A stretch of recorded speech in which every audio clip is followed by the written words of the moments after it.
Hello buddy, welcome to a bike check of my Giant TCR Advanced 3. We'll go front to rear and I'll tell you everything about this bike and why it is on it. So, starting up at the cockpit, these are some simple Giant contact bars. There's nothing really special about it. I do like that it's pretty small, so you don't have too big of a drop, and this is pretty long, so that you have a nice handle here when you're tired and you want to grab it. These are Shimano Tiagra STI levers, 2x, just nice. There's nothing really special about them. I like to run them pretty far in, so as you'll have a lot more power when you're farther in. This is a Garmin out front mount. Just nothing special. I just like to have numbers in front of me on my road bike, as it really helps you to just have a good ride. Stem Giant contact, aluminium, nothing special. Well, I think it's 120, I'm not sure. I'll check it. If I'm wrong, it'll be in the bottom left corner. The frame, as I told you, it's a carbon Giant frame. It's their advanced model, and something special about Giant is that they actually make their own carbon. So they don't buy sheets of carbon, they actually make their own carbon. So they're pretty good at making carbon. That's not why I bought this bike, but apart from that, just maybe a good good fact. These are Giant, they're TCR forks, carbon as well, nothing special I think. Some rebranded rims from Giant. Hubs have no branding on them. I don't know where they're from, but the tires, the only real complaint with these tires, with the bike, is that they're 23mm tires instead of 25. That's the thing I will be changing. So as soon as these tires run out, I'll buy 25mm tires for this bike probably. Yeah, it's the only real thing I have with this bike that I thought, why did you do that? Shimano Tiagra brakes. I run them out pretty far, so that if I have them like this, it's pretty immediate braking. But if I open it up, I have a nice and long pull. So just what I feel like. If I want to have a racy feel, I'll put them like this and it'll be nice and immediate. Otherwise, I'll run them open. Just depends on how I feel. So yeah, going further back, I have two bottle cages. These are just some simple TS.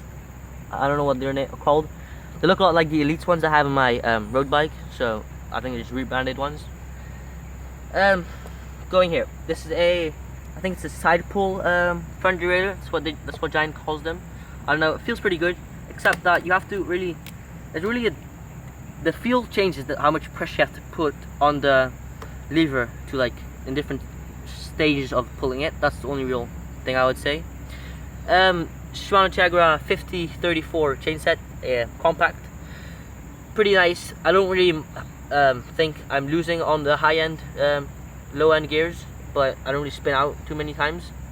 So I do enjoy it, and I think it's, for most people, unless you're a pro, you don't really need a standard chain set. Going to the top, this is a Giant saddle. Nothing special, just need some time to get used to. A Giant straight align, or what's it called? Let me see. Auto align seat post. Yeah, it's really nice that your seat post is always straight, it'll never be bent. So on a road bike, as comfort is a big problem, a big concern for a lot of people, it's always good that your seat post is always straight. It's a carbon seat post, by the way, if you're wondering. Same brake calipers at the front, and I also have them pretty pretty lot of tension on them, but I can change it by opening it up. Just some personal stuff I like to do. 23mm tires. Yeah, looks special. The pedals I run are just Shimano basic SPD pedals.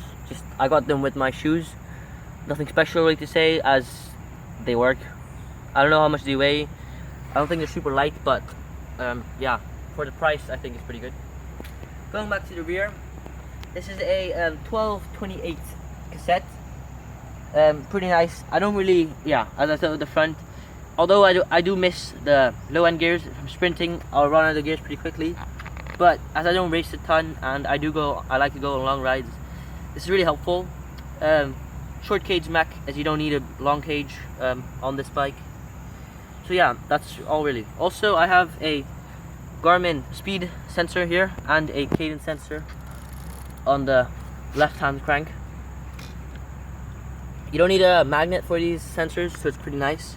It's just a I don't know what it's called. I'll put it, but yeah, it just senses it without having to need a magnet, which is pretty nice. You don't have to glue anything to your bike.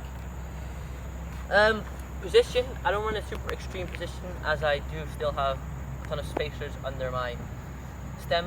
But I mean, I don't really use this bike to race. I just go on it for nice rides, so I don't really need a super extreme aero position. Yeah, the only thing that I would say that this bike would change, I'm gonna change, is the tires. I'm gonna put some, I think some Continental GP S2s on them, 25mm, just because I think it's good. It's important to have a good set of tires. I think this bike, if you want to get this, if you're thinking about getting a road bike, and all this isn't a review about this bike, I think this is probably one of the best road bikes you can get for the money. I mean, Shimano Tiagra, apart from that, you only have 10 speed. It has a pretty nice feel, and it's not too heavy, so I think that's pretty good. And it's a really nice bike. It's nothing special about it. It's not aero or something. It just works. It's not too heavy, and for the price, I think I paid less than 2,000 Singapore dollar for it, which I'll put on the screen now how many euros that is. I'm not sure. So yeah, for the money, it's a pretty good bike, and I really have no complaints. Nice carbon feel, carbon frame, and it's really direct. So compared to a mountain bike, if you ride a full suspension bike for a long time, you'll feel this is a pretty harsh ride, but on the other side, it is really direct. So this is my road bike. Hopefully you guys enjoyed this, and now you know what road bike I have. Thanks for watching, and see you guys in the next video.